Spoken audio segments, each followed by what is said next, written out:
19th century New York, a flower blossoming in the brambles of the New World. It was a time for the rise of a newly born America. Upon observation, one would see a proud people, a growing infrastructure, and a cloud that hung over it all, a menacing blanket of stratus over an atmosphere that would otherwise, perhaps, be sunny. Trailing along with the new nation was a dark passenger riding upon its coattails, and its name was cholera. In the 1830s, New York struggled under the weight of its second epidemic, having already been ravaged by yellow fever in the earlier part of the century. The population density, unsanitary living conditions, and lack of fresh water all mingled and mutated into an oppressive miasma which threatened to swallow the budding metropolis. But New York was not to perish. It was saved with the creation of the Croton Reservoir. With walls 50 feet high and 25 feet thick, it held 20 million gallons of water and ushered life back into the dying city. Such a miracle deserved recognition, or so thought artist Emma Stebbins, and so, when commissioned to create a sculpture for a Central Park venue, she naturally chose to commemorate the Croton Reservoir. It is here that we see the result of her work. Welcome to Bethesda Terrace. Few can argue that the monument is anything but beautiful, but for Stebbins, the fountain's beauty was only a secondary goal. Its main purpose was to send a message to New York City, a message of healing.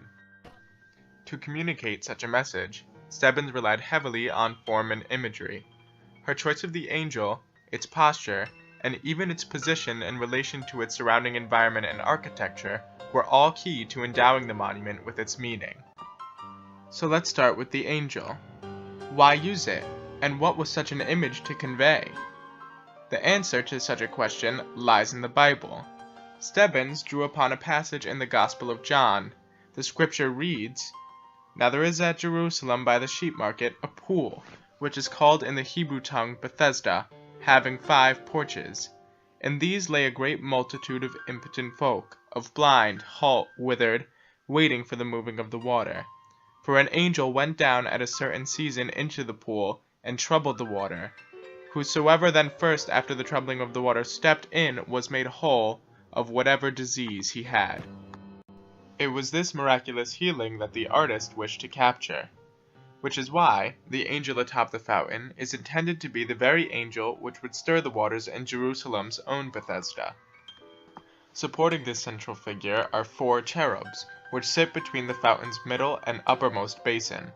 They also portray renewal, and respectively represent temperance, purity, health, and peace, 4 characteristics for which the city prayed during its time of great illness. It is also important to note that the angel of the waters which tops the fountain is not static. With lilies in hand, she leans forward and extends her arm towards the water below. The lilies represent purity, and the angel's forward movement makes her an energized figure, which actively ushers life back into New York.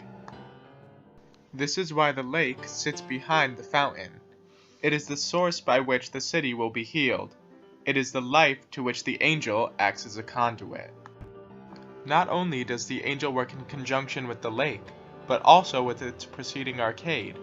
The shaded tunnel leading to the fountain is evocative of the dark of New York in the time of its epidemic, and when the end of the arcade is reached and one emerges into the light, it represents the city's reemergence into happier times. So, through form, Stebbins was successful in conveying her message of healing, and perhaps this is why Bethesda was, and is, a monument for the ages.